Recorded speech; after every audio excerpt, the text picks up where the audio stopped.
So if we're trying to make an impact, if we're truly trying to make impact, curiosity is the way, right? Not being an all-knowing being.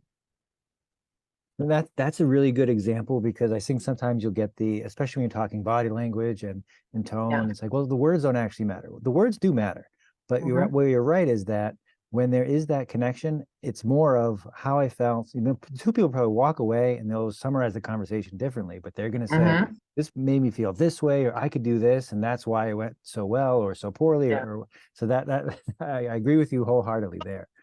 Yeah. When we started our conversation, you mentioned people sometimes at the end of their life will look back and wish they had done something or done something differently or have a regret.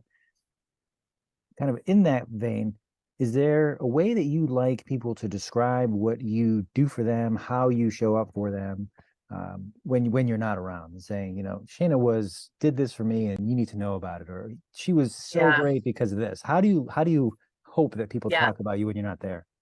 Yeah. I hope that people talk about how, and like, the fact that I helped them or empowered them or taught them or helped them to create practices around being intentional. So somebody asked me this just the other day, and I was like, if you just want to say that Shane, the foundation of Shana's work is intentional leadership and living, and do it in that order because of the way our brains work.